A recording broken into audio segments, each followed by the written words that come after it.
And right now, we're learning it's going to cost all of us. This year's corn crop may be some of the worst we've seen in decades. Experts say eventually we're going to see some prices spike for foods and all sorts of other things. 7 Action News reporter Matt Smith joining us now. Matt, you're in Monroe. How bad is this season for farmers?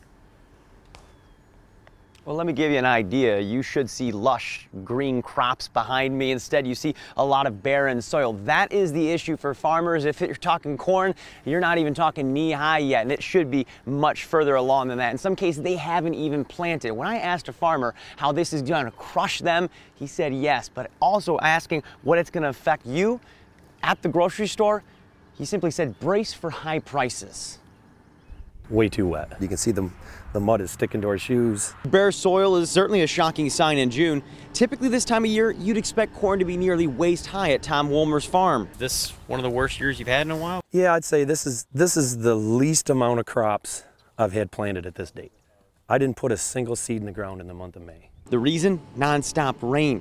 It's not wiping out crops. Heck, farmers can't even plant. And it's not just corn.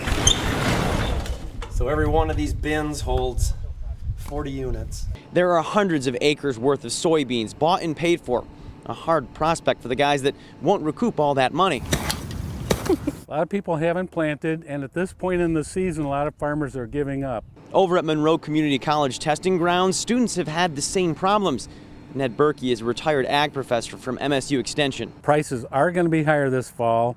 And Matt, the important part though isn't the corn, soybeans, wheat, it's the vegetables that aren't getting planted. Think back to '93. Prices soared when farmers couldn't get crops in.